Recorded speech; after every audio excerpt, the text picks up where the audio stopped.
Asif Farooqi, who is a founder member of Karachi Literature Festival. He is an author, critic, translator, and man of letters. He has been awarded the Prime Minister's Literary Award by the Pakistani Academy of Letters in 1997 and the Tamgha Imtiaz by the Government of Pakistan. I invite the chair, Mr. Mushtaq Ahmed Yusufi Sahib, اور میں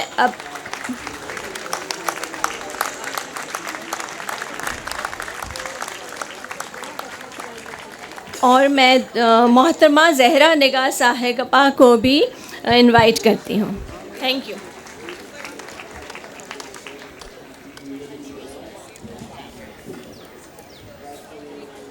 خواتین و حضرات، آج کے session میں خوش آمدید.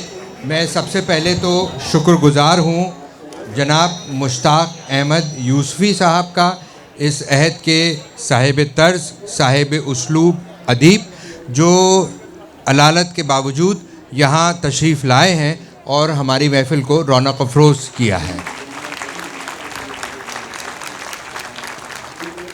میں سمجھتا ہوں کہ یوسفی صاحب کو دیکھ لینا ایک ایسی سعادت ہے جو آج ہمیں حاصل ہو رہی ہے، اور ہم بڑے فخر کے ساتھ آئندہ یہ کہہ سکیں گے کہ ہم نے یوسفی صاحب کو اپنے درمیان دیکھا ہے.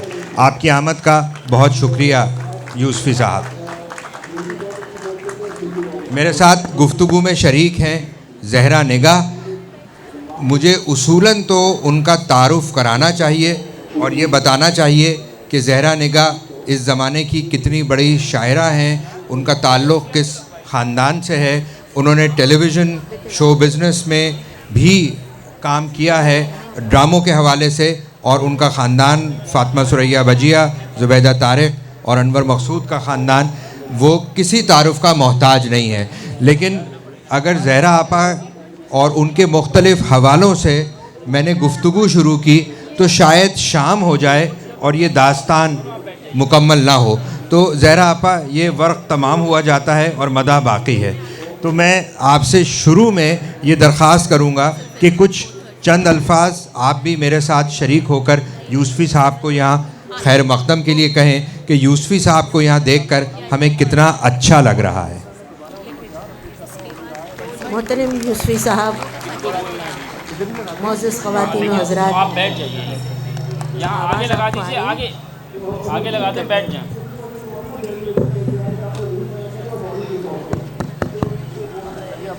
یوسفی صاحب، آپ کو یہاں دیکھ کے ظاہر ہے آپ کو اندازہ ہو رہا ہوگا کہ تمام لوگ آپ کو دیکھنے کے کتنے مشتاق ہیں. کہیں مائکروفون بہت زور زور سے کوئی اناؤنسمنٹ ہو رہی، اس وجہ سے شاید. یوسفی صاحب، آپ کے آنے سے کچھ ہی دیر قبل یہاں ایک بہت بڑا جلسہ ہو رہا تھا، اور وہ جلسہ اپنی جگہ اتنا اٹریکٹیو تھا کہ اس کے لیے سمجھ میں نہیں آتا تھا کہ لوگ کہاں کھڑے ہوں، کہاں بیٹھے ہوں، کیونکہ ہماری ایک بہت مشہور فلم اسٹار شبنم یہاں آئی تھیں اور ہم سب نے ان کا استقبال کیا تھا. تو میں نے سوچا تھا آصف سے کہوں گی کہ ہمارا سیشن تم نے شبنم کے بعد کیوں رکھا، کیونکہ پھر تو لوگ، ظاہر ہے کہ شبنم جیسی اٹریکشن تو ہم لوگوں میں نہیں ہے. تو لیکن میں نے یہ دیکھا کہ لوگ اپنی اپنی جگہ بیٹھے رہے، اور اب ہم اپنا سیشن شروع کرتے ہیں. یوسفی صاحب کے لیے کچھ کہنا میرے لیے مناسب نہیں. آپا ایک بات کہتا چلوں کہ وہ شبنم کا سیشن اس لیے تھا کہ وہ غالب نے کہا تھا نا کہ پرتو خور سے شبنم کو فنا کی تعلیم ہے، تو ہم شبنم سے اور کچھ نہیں تو فنا کی تعلیم تو حاصل کر لیں. یقیناً کر سکتے. جی، شبنم کے بعد اوس مجھ پر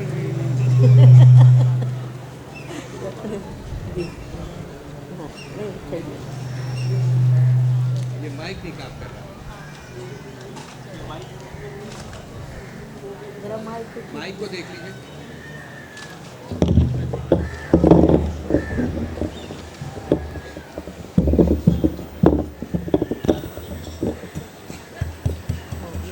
میں عرض یہ کر رہا تھا کہ شبنم کے بعد اوس مجھ پر ہی گرنے تھے.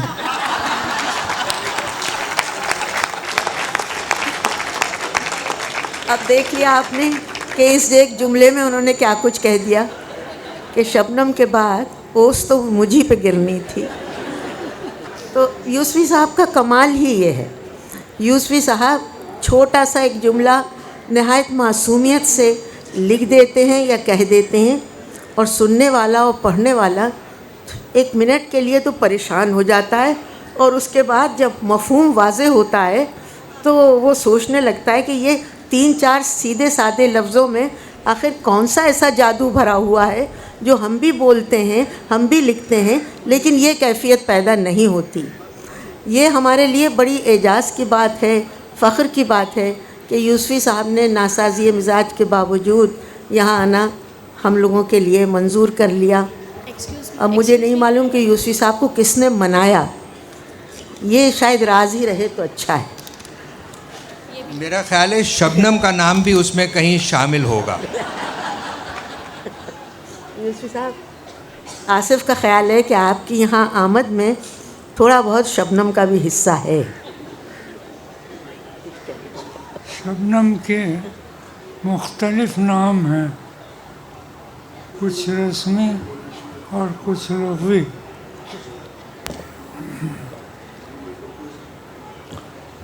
مجھے یہاں لانے میں جن حضرات و خواتین کا حصہ رہا، ان کے نام یہاں لینا نہ ضروری ہے نہ مناسب.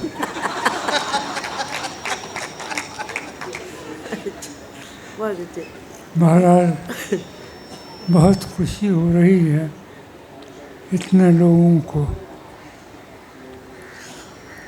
ایک ادبی محفل میں حصہ لیتے ہوئے دیکھتے. آج پہلی مرتبہ میں اینک کے بغیر نکلا ہوں گھر سے، اور الحمدللہ ایک کی جگہ 2 نظر آ رہے ہیں.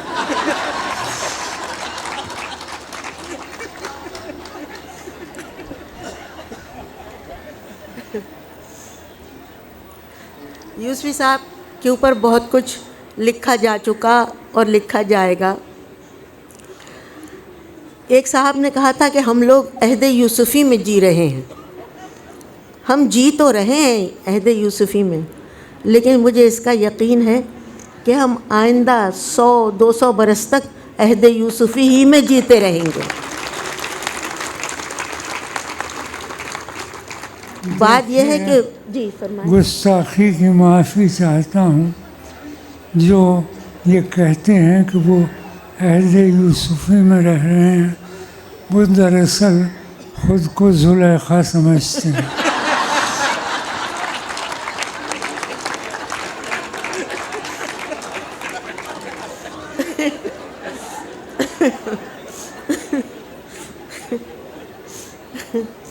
یوسفی صاحب اپنی کتابوں کے چھپوانے کے سلسلے میں بہت ہی یعنی کیئرفل جسے کہنا چاہیے، ایک ایک لفظ کو وہ خود چھانٹتے پھٹکتے ہیں.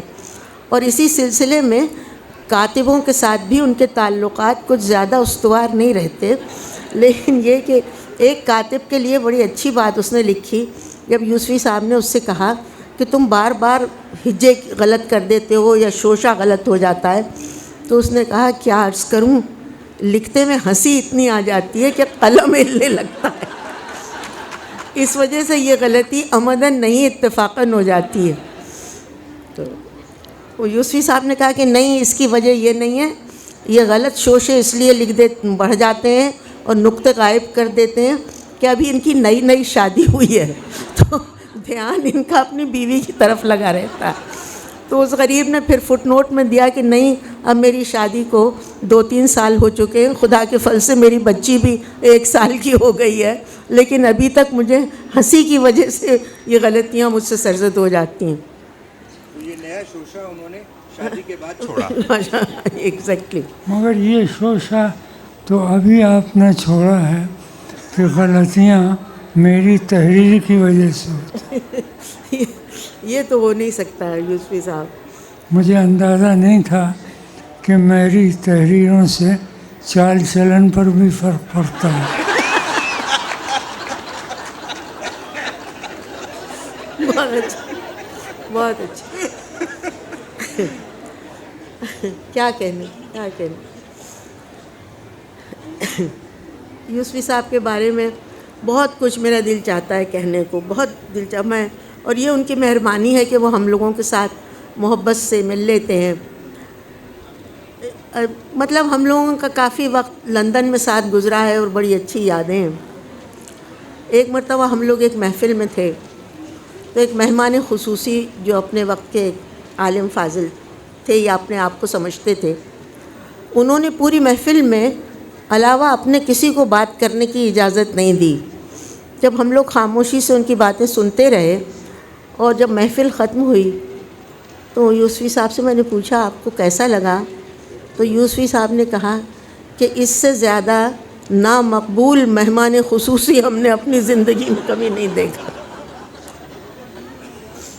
اس پہ آپا ایک بات اور یاد آ رہی ہے، یوسفی صاحب نے خود ہی لکھا ہے کہ ایک خاتون نے ان سے کچھ درخواست گزار نظروں سے دیکھ رہی تھیں تو یوسفی صاحب نے فوراً بات کو بھانپ لیا اور انہوں نے کہا دیکھیے میں مہمان خصوصی نہیں بنتا، صدارت نہیں کرتا اور کسی کتاب پہ مقدمہ نہیں لکھتا.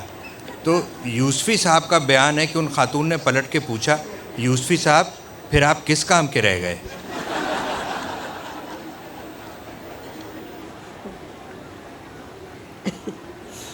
کتابیں آپ لوگوں نے یوسفی صاحب کی بہت پڑھی ہوں گی. چند خوش نصیب ادیبوں میں ہیں جن کی کتابیں بازار میں آتی ہیں اور فروخت ہو جاتی ہیں. ویسے آج کل کتابوں کی فروخت کا سلسلہ بھی خوب عجیب و غریب ہے.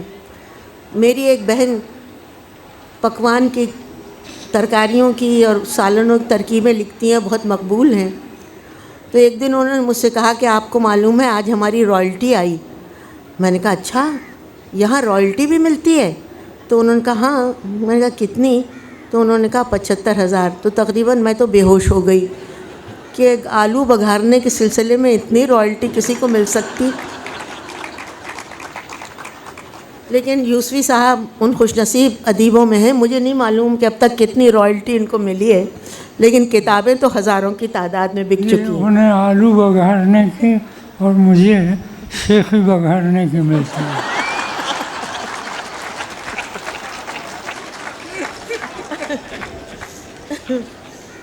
آپا آپ نے یہ جو ذکر کیا آلو بگھارنے کا، تو میں یہ پوچھنا چاہتا ہوں کہ کیا کتاب لکھنے کا اور رائلٹی حاصل کرنے کا بھی کوئی ٹوٹکا ہوتا ہے؟ یقیناً اگر ہوتا ہے تو زبیدہ کو تو یقیناً آتا ہے. اگر ہم پوچھیں تو شاید وہ ہمیں بتائیں نہیں. بہرحال اچھا رہا. دیکھیے ایک اتنا عمدہ سیشن ابھی ختم ہوا تھا اور ہم اندر بڑے کچھ مایوس سے تھے کہ معلوم نہیں ہمارا سیشن کیسے چلے گا، لیکن ابھی تک تو اچھا خاصا جا رہا ہے. یہ تو آغاز ہے آپا. آغاز ابھی تو آپ یوسفی صاحب کی میں آپ سے درخواست کرنے والا ہوں کہ آپ یوسفی صاحب کی تحریر کا ایک اقتباس سنائیں اور پھر آپ سے کچھ شعر سنے بغیر تو آپ کو نہیں جانے دیں گے. دیکھیے اب حالت یہ ہے کہ اینک پہ اینک لگا رہی تھی. یوسفی صاحب کو تو 2 نظر آ رہے ہیں، آپ کو ایسا نہ ہو کہ ایک بھی نظر نہ آئے. یہی دشمنوں کے لیے دوسری اینک لگاتی ہیں. صحیح کہا.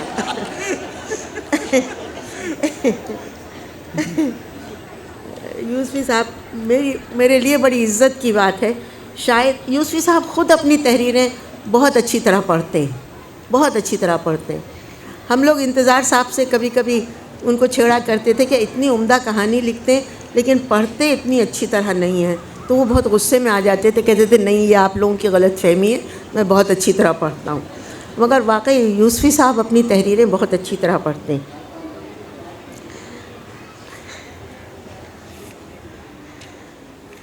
یوسفی صاحب آپ پڑھیں گے کچھ؟ آپ پڑھ لیجیے. جی.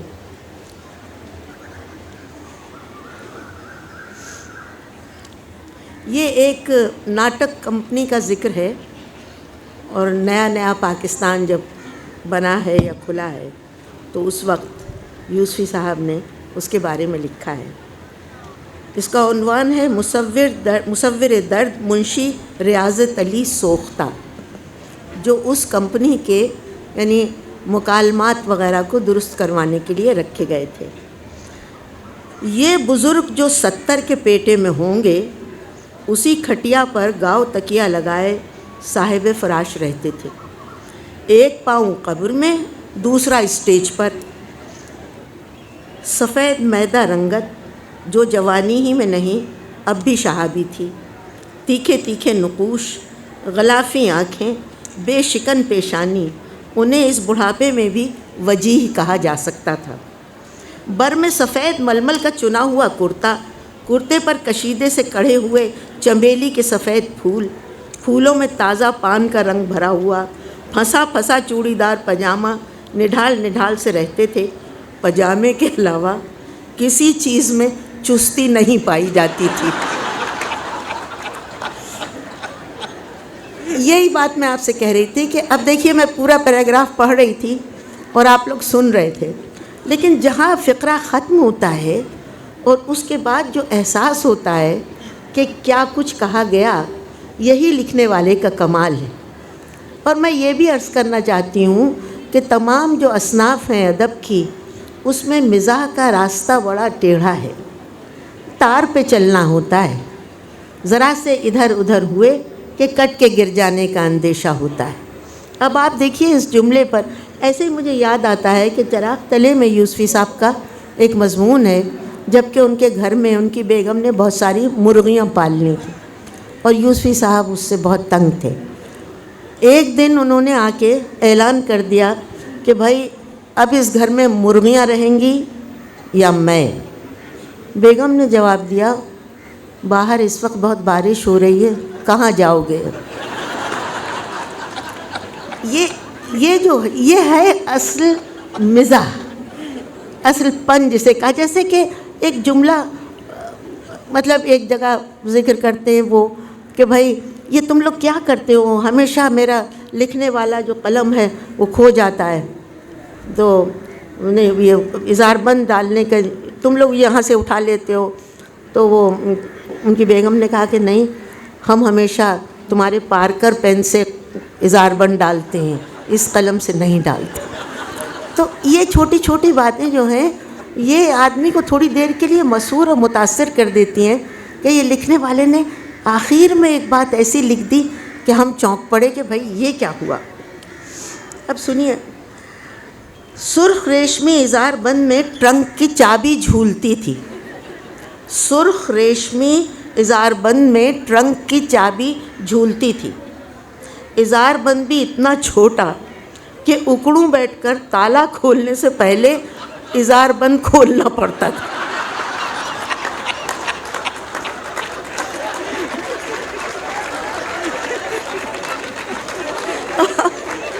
اب دیکھیے کہ کیا ہے، کون سا لفظ نیا اس میں آپ کو نظر آیا، کون سی ترکیب نظر آئی؟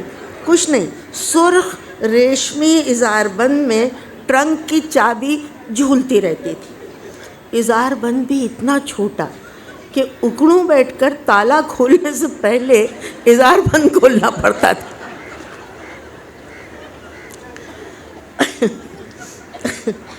بھائی کیا آپ کو سناؤں، ایک ایک جگہ کے اوپر ایسے ایسے لال و گوہر بکھرے ہوئے ہیں کہ میں بتا نہیں سکتی. ہر کھیل میں غزلیں باغ دہلوی اور نعتیں امیر مینائی کی گائی جاتی تھیں. غالب، اقبال، حسرت موہانی اور فیض کے وجود کی کمپنی حاضہ کو ہنوز اطلاع نہیں ملی تھی. داغ کا سکہ ضرور گھس گیا تھا مگر کھوٹا نہیں تھا. اس صدی کی تیسری دہائی تک تو یہ حال تھا کہ اگر داغ کے کلام کے مجموعوں کی تمام کاپیاں تلف کر دی جاتیں تو طوائفیں پوری کلیات املا کروا سکتی تھیں.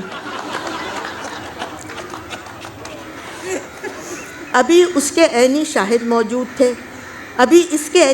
موجود تھے کہ اعلیٰ حضرت نظام دکن کے دربار دربار میں جو تازہ غزل استاد داغ پڑھتے تھے وہ ایک ہفتے میں سینہ بسینہ یعنی حسینہ بحسینہ روسائے دلی اور لکھنؤ اور رامپور تک پہنچ جاتی تھی۔ آج کل کی طرح اس زمانے میں ریڈیو ٹی وی تو تھے نہیں، لہٰذا شعر و شاعری سے بیزار کروانے کا کام صرف قوالوں اور طوائفوں ہی کو انجام دینا پڑتا تھا۔ واہ واہ واہ واہ۔ داغ ہی کے الفاظ میں سارے جہاں میں یعنی ہندوستان میں ان کی زبان کی دھوم تھی۔ چنانچہ اس تھیٹر میں اکبر کے دربار میں فیضی کی موجودگی میں تانسین داغ کی غزل ہی داغتا تھا۔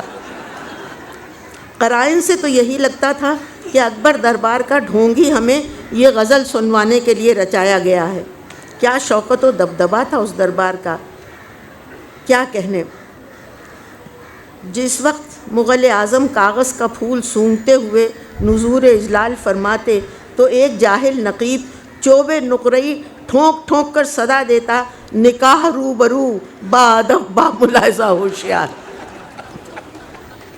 سارے اسٹیج کی لکڑیاں اور لڑکیاں لرز اٹھنی، خدا جانے اس میں اس کے تلفظ و نیت کا خلل تھا یا ہمارے اپنے حسن سماعت کا دخل۔ نکاح کی شرعی دھمکی کے علاوہ ہوشیار بھی اس گھن گرج سے ادا کرتا جیسے اندھیری راتوں کو چوکیدار لاٹھی بجا بجا کر چوروں اور نقب زنوں کو خلق خدا سے ہوشیار کرتے ہیں۔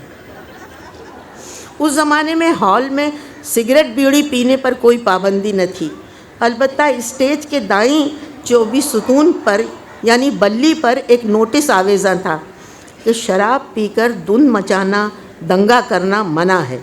حالات سے تو یہی ظاہر ہوتا تھا کہ ناظرین نے اس کا مطلب یہ سمجھا ہے کہ بغیر شراب پیے دنگا فساد کرنے پر کوئی پابندی نہیں۔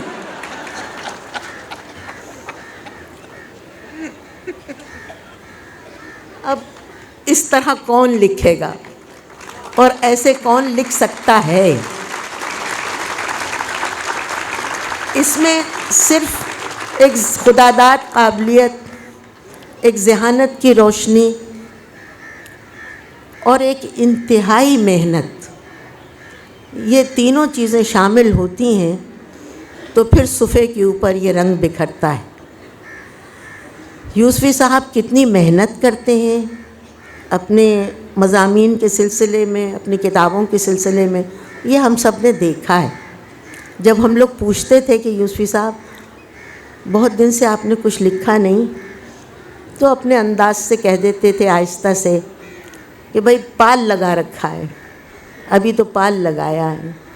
تو کبھی سالوں گزر جاتے، کبھی کچھ، لیکن جب کتاب آتی تو وہ آنکھوں کو روشنی اور دل کو فرحت بخش دیتی۔ اور یہی لکھنے والے کا کمال ہے کہ جتنی خوشی اور جتنی طمانینت اور جتنا سکون وہ اپنے پڑھنے والوں کو بخش سکتا ہے، یوسفی صاحب نے بخشا۔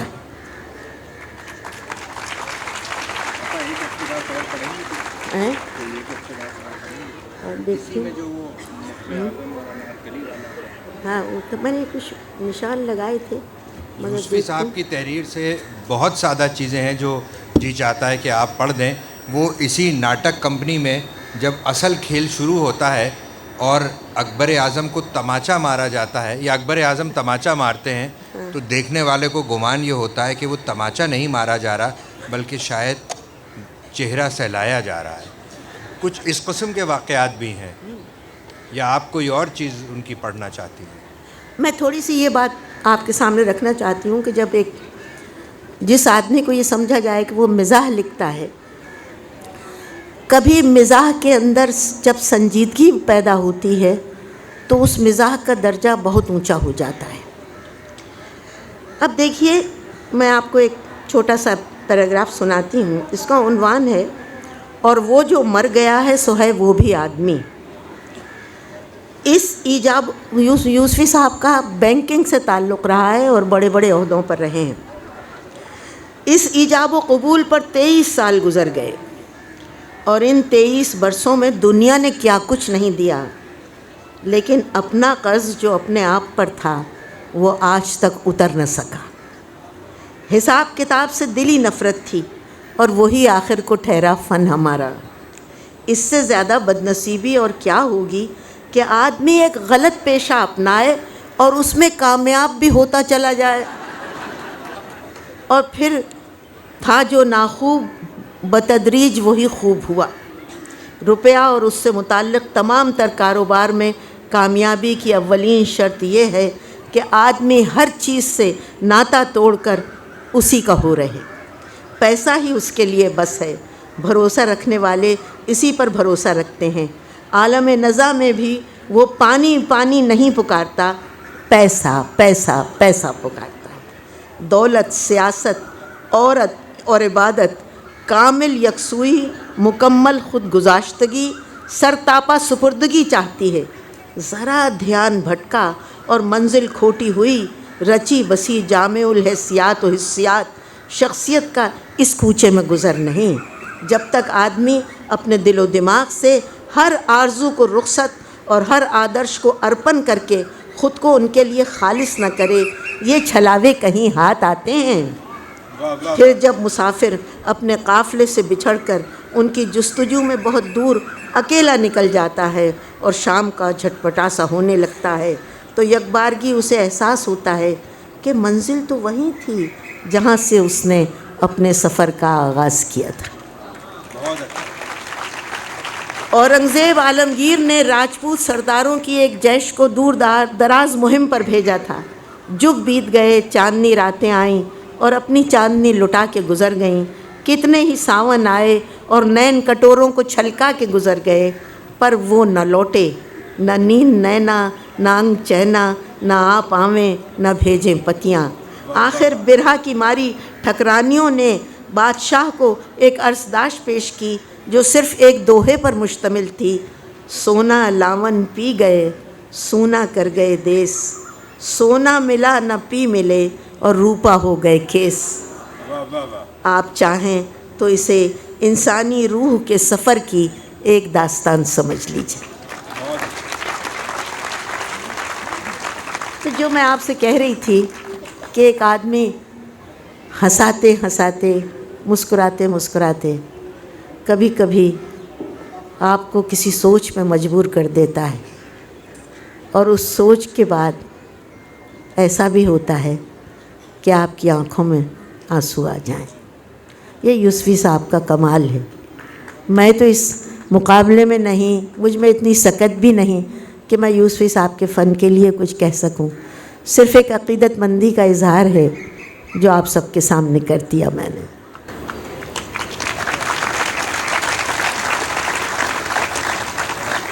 برا تو نہیں پڑھا یوسفی صاحب کی اس عقیدت میں زہرا آپا آپ کے ساتھ ہم سب شریک ہیں، اور یوسفی صاحب کے فن کو، ان کی نثر کو جادو نگاری اگر ان کے لیے لفظ استعمال کیا جائے تو میرا خیال ہے کہ وہی مناسب ہوگا، اس میں سب شریک ہیں۔ لیکن نثر کا لطف علیحدہ ہے۔ اب کچھ نظم کی بات کریں۔ آپ کچھ کہنا چاہیں؟ دیکھیں، ہنسنے ہنسانے کا رول تو خود ادا کیا، اور رونے رلانے کا رول مجھے بخش ہنساتی ہیں۔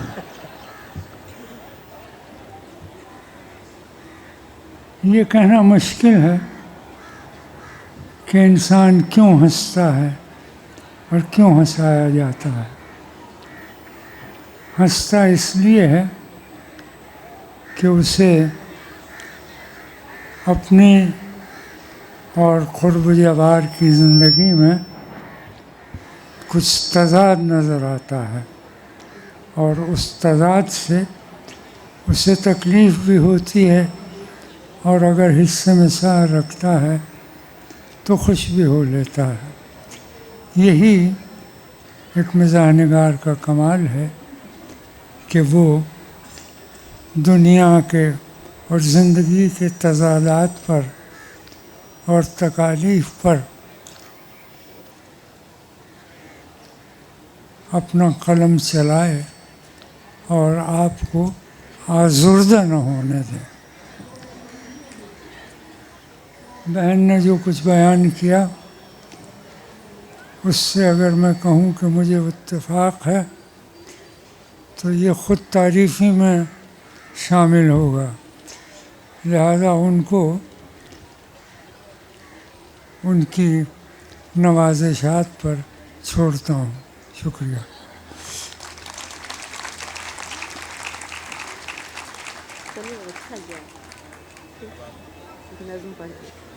کچھ اب شاعری کر دیں. یوسفی صاحب نے تو بات مکمل کر دی اور اب میری جسارت نہیں ہے کہ میں ان کو مزید تکلیف دوں، لیکن میں یہ چاہوں گا کہ جو گفتگو میں تھوڑی بہت گنجائش ہے تو زہرا آپا اب ہم آپ کی شاعری کی طرف آئیں. میں سب سے پہلے تو آپ سے درخواست کروں گا کہ ذرا محفل کو مزید گرمانے کے لیے اگر کچھ پڑھ دیں تو کیا ہی اچھا ہو. آپ اپنی مرضی کی نظم پڑھیں گی یا میں فرمائش کروں، یا میں مجمع کو یہ اختیار دے دوں کہ وہ آپ سے کہیں کہ وہ جنگلوں کا قانون سنا دیں یا شام کا پہلا تارا سنا دیں. صاحب جنگل کا قانون تو میں نے کئی دفعہ آپ لوگوں کو سنائی ہے، اور لیکن فرمائش ہے تو میں سنا سکتی ہوں. سنا ہے جنگلوں کا بھی کوئی دستور ہوتا ہے، سنا ہے جنگلوں کا بھی کوئی دستور ہوتا ہے. سنا ہے شیر کا جب پیٹ بھر جائے تو وہ حملہ نہیں کرتا، درختوں کی گھنی چھاؤں میں جا کر لیٹ جاتا ہے.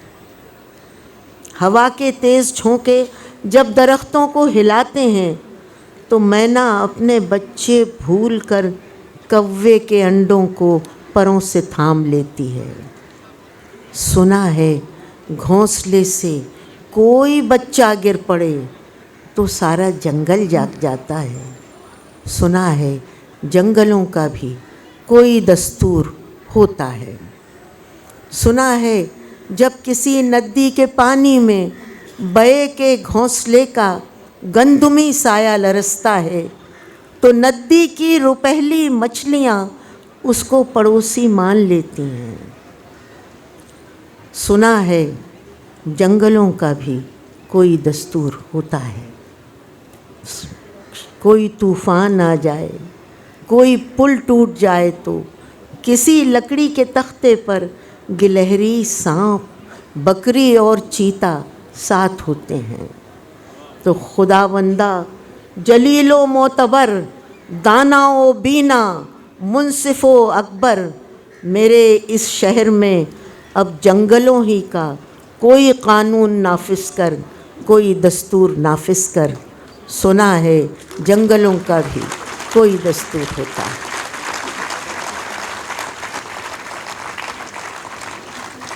ہم نے تو یہ دیکھا کہ جب کبھی ہم ان کے برابر بیٹھتے ہیں تو وہ جنگلوں کا قانون ضرور سناتے.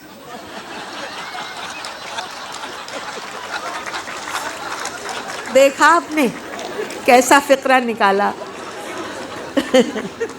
جب کبھی ہم ان کے برابر بیٹھتے ہیں تو وہ جنگلوں کا قانون ضرور سناتے. بہت اچھا. میرا خیال ہے کہ اس نظم کا دف مارنے کے لیے، یوسفی صاحب کے الفاظ میں دف مارنے کے لیے آپ کوئی اور چیز بھی سنا دیجیے.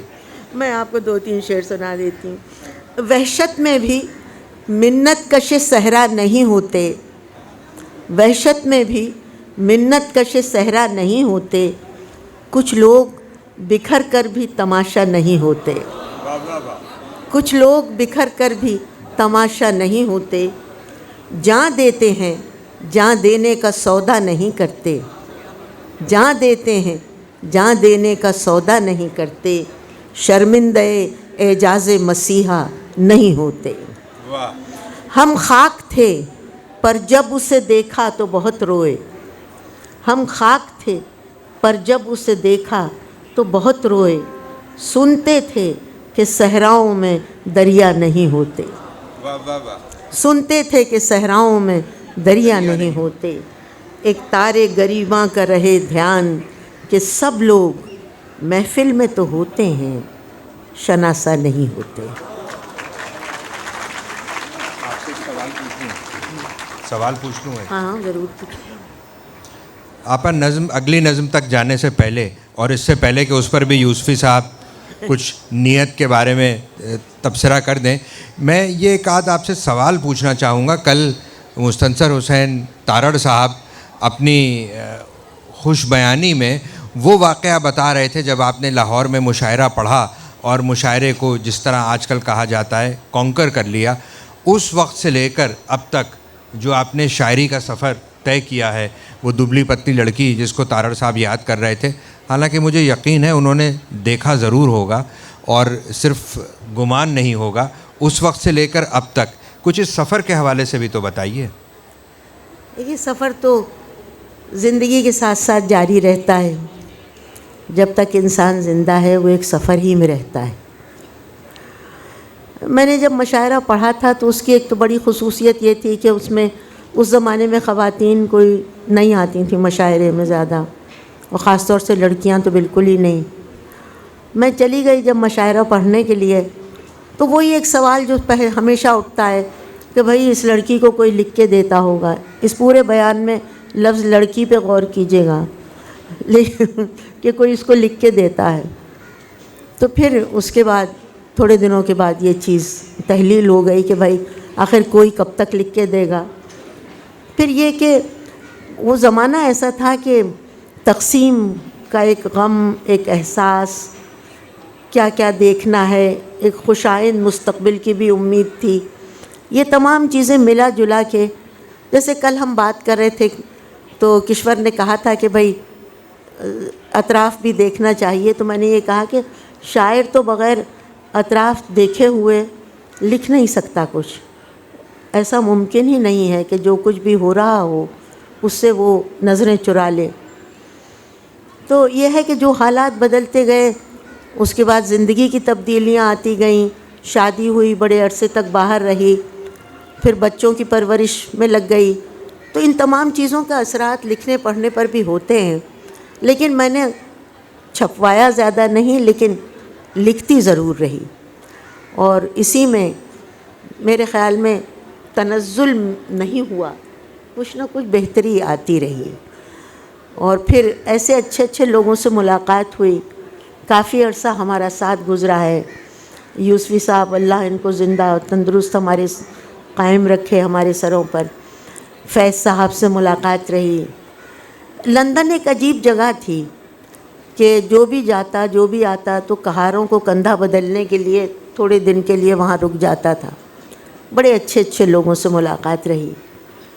حسین صاحب، ایم ایف حسین صاحب سے ملاقات ہوئی. فیض صاحب سے بہت واسطہ رہا. یوسفی صاحب سے تقریباً دوسرے تیسرے دن ملاقات رہتی تھی. ہم لوگ سب مل کے بیٹھتے تھے. تو ظاہر ہے اتنے پڑھے لکھے لوگوں کی محفل میں کچھ نہ کچھ تو اثر ہونا ہی تھا.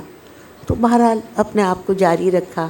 اور میں اس سفر پہ بہت مغرور ہوں، اور واقعی ہونا بھی چاہیے کہ میں نے ایسے اچھے اچھے لوگوں کے ساتھ گفتگو کی، ان کو دیکھا، ان سے باتیں کی.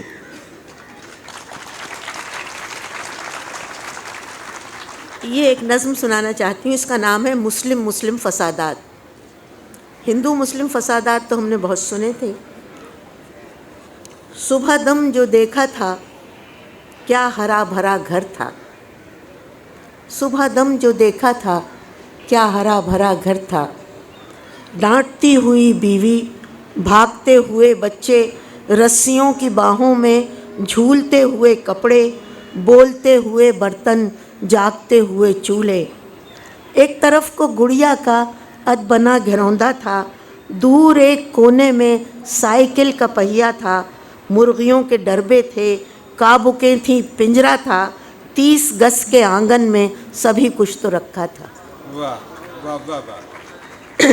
دور ایک کونے میں سائیکل کا پہیا تھا، مرغیوں کے ڈربے تھے، کابکیں تھیں، پنجرا تھا. 30 گز کے آنگن میں سبھی کچھ تو رکھا تھا. ایک پل میں یہ منظر کیوں بدل سا جاتا ہے. ایک دھواں سا اٹھتا ہے، ہاں مگر دھندلکے میں کچھ دکھائی دیتا ہے. جا نماز کا کونا جھاڑیوں میں الجھا ہے، اور صفحہ کلام پاک خاک پر لرزتا ہے. ساتھ اور خبروں کے یہ خبر بھی چھپتی ہے، لوگ اس کو پڑھتے ہیں، باتیں ہوتی رہتی ہیں، کام چلتے رہتے ہیں، ایمبولینس عیدی کی بین کرتی آتی ہے، سب جلی کٹی لاشیں ساتھ لے کے جاتی ہے، اور صبح تک سبھی لاشیں دفن کر دی جاتی ہیں، عورتوں کی، بچوں کی، بوڑھوں اور جوانوں کی۔ مسجدوں سے ہوتی ہیں بارشیں اذانوں کی، لا الہ الا اللہ، لا الہ الا اللہ۔ بہت اچھا. ہمارا وقت ختم، وقت کتنا رہ گیا؟ 15 منٹ ہے.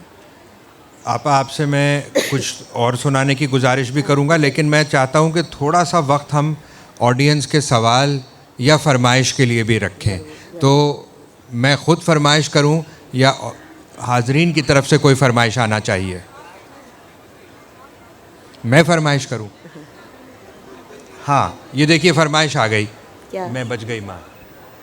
وہ بڑی دوسرا جزو بھی رکھیے کہ فرمائش کچھ کریں اور کچھ فہمائش. فرمائش پہ بہت اچھا. یوسفی صاحب نے کہا کچھ فرمائش رکھیے، کچھ فرمائش.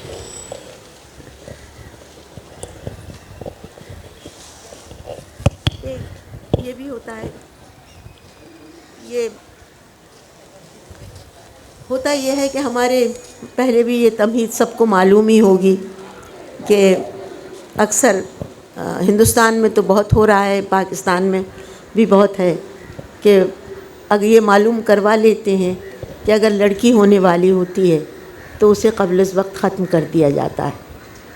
اب یہ چونکہ پہچان آسان ہو گئی ہے، 300-400 روپے خرچ کر کے یہ معلوم ہو جاتا ہے کہ لڑکا ہونے والا ہے یا لڑکی، اور عام طور سے اگر لڑکی ہونے والی ہے تو اسے ختم کر دیا جاتا ہے. اس سلسلے میں نے 2-3 عورتوں سے بات کی جنہوں نے یہ کام کیا تھا.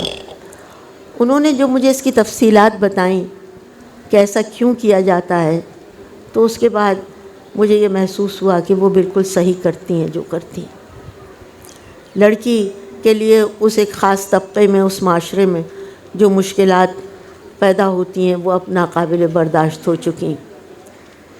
تو یہ نظم اس آنے والی اس لڑکی کی طرف سے ہے جو پیدا نہیں ہو سکی.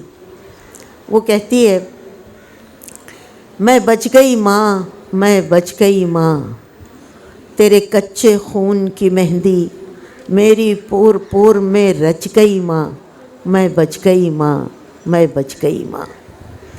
گر میرے نقش ابھر آتے وہ تب بھی لہو سے بھر جاتے.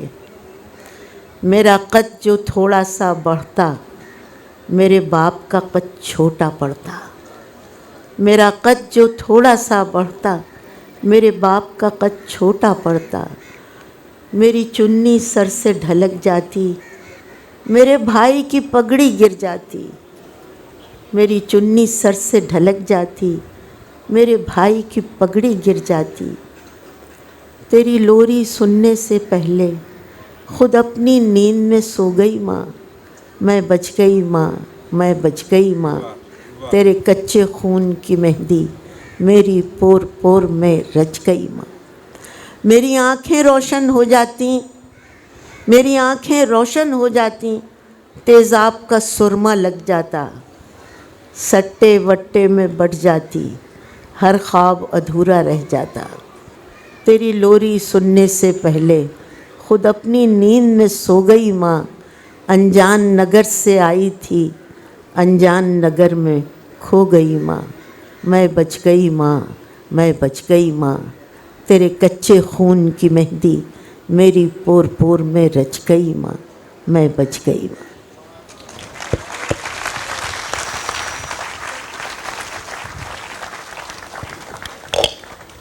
انجان نگر میں کھو گئی.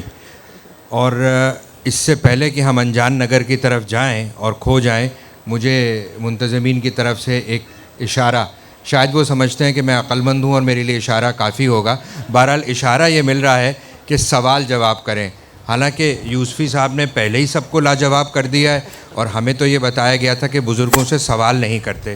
زہرا آپا، آپ سے کوئی سوال کیا جا سکتا ہے؟ ضرور ضرور، یوسفی صاحب سے بھی کیجیے اور مجھ سے بھی کیجیے.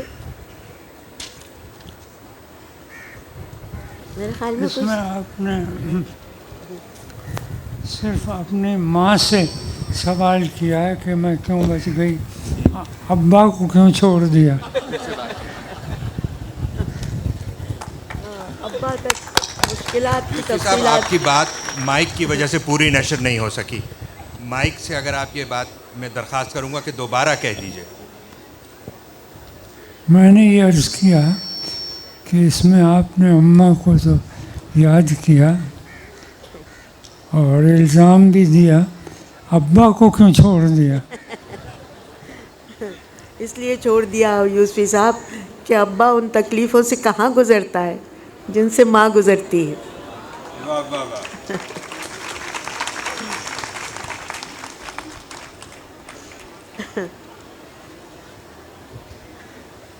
تو آپ کا خیال ہے کہ جب تک ہم زچگی سے نہ گزریں آپ برابر کا درجہ نہیں دیں گی.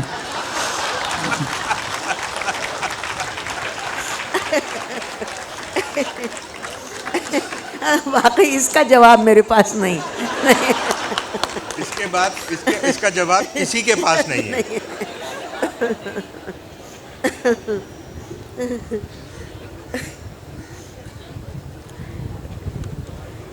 آپ کچھ سوال پوچھنا چاہ رہے ہیں؟ سوال کرنا ہے. میرا ترنم سے چلتا نہیں اب. ہاں اچھی خاصی نظم یا غزل خراب ہو جائے گی اگر ہم ترنم سے پڑھیں گے تو. ایک سوال آپ سوال پوچھ رہے ہیں. جی جی ایک سوال یہ ہے کہ اردو شاعری میں ولی دکنی سے لے کے زہرہ نگاہ صاحبہ تک جو شاعری ہے وہ اس کا بہت کم حصہ ان عنوانات پہ ہے جس پہ آپ نے ابھی اشارہ فرمایا. زیادہ انسانی اعضاء کی تخصیص پر کہ وہ بہت خوبصورت ہے، بہت خوبصورت ہیں. جو انسانی اعضاء کی تخصیص کی شاعری بادشاہوں کے ان کی معشوقوں کے لیے یا عاشقوں کے لیے ہوتی تھی. تو اردو شاعری میں جو جو تحریک چلی تھی، آپ کیا سمجھتے ہیں کہ اس کا مستقبل جو ہے وہ انسانی اعضاء کی تخصیص سے آگے نکل چکا ہے؟ دیکھیے جس زمانے کی آپ بات کر رہے ہیں اس زمانہ بدلتا رہتا ہے. اس زمانے میں بادشاہت تھی، عیش و عشرت تھی، ایک خاص ماحول تھا، خوش کرنے کے لیے شاعری کی جاتی تھی. سب سے بڑی بات تو یہ تھی کہ آپ دربار سے وابستہ ہوتے تھے. اب زمانہ بدلتا ہے اور پھر دیکھیے کہ آپ یہ کہنا غلط ہے کہ جو دوسرا دور ہے ہمارا، جیسے غالب کی شاعری ہے تو اس میں تو آپ کو غزل میں غالب کے یہاں، سودا کے یہاں، میر کے یہاں ایسی ایسی تباہیوں کے مناظر نظر آتے ہیں کہ جو ان کے اوپر بیتی تھی، جو ان کی آنکھوں نے دیکھی تھی. اور اسی زمانے میں نئی نئی تشبیہیں، استعارے بھی انہوں نے وضع کیے تھے. جیسے کوئی شخص اگر خونریزی نہ دیکھے تو وہ لکھ ہی نہیں سکتا تھا کہ چپک رہا ہے لہو سے بدن پہ پیراہن، اور جب ہاتھ ٹوٹ جائیں تو پھر کیا کرے کوئی. یہ تمام چیزیں. اور پھر میر کے تو بہت شعر ہیں ایسے کہ وہاں تباہیوں کی اس میں پوری داستانیں. فراق صاحب نے ایک بڑی اچھی بات لکھی ہے. انہوں نے لکھا ہے کہ اگر کوئی مورخ اردو کی 200 سالہ تاریخ لکھنا چاہے تو اسے پرانے جو استاد تھے ان کے اشعار سے مدد لینا ہوگی. تو ایسا نہیں رہا ہے کہ صرف آزا کی شاعری ہوئی ہو، اپنا اپنا انداز تھا. اب زمانہ بدل گیا ہے تو لوگ زیادہ دوسرے طریقے سے بیان کرنے لگے ہیں. ورنہ غزلوں میں بھی آپ کو ایسے اشعار بہت ملتے ہیں بے شمار کہ جو اس زمانے کی بدلتی ہوئی صورت کو، جنگوں کو، انقلابوں کو، یہ تمام چیزوں کی اس میں عکاسی ملتی ہے. تباہی بربادی کے نقشے بھی ملتے ہیں. اب سیشن کا وقت چونکہ ختم ہو رہا ہے تو میں چاہوں گا کہ زہرا آپا آپ کا اور جناب مشتاق احمد یوسفی کا ہم سب کی جانب سے اور حاضرین محفل کی طرف سے شکریہ ادا کیا جائے. خاص طور پہ مشتاق یوسفی صاحب کا جنہوں نے یہاں تشریف لا کر ہم سب کو سرفراز اور سرخرو کیا.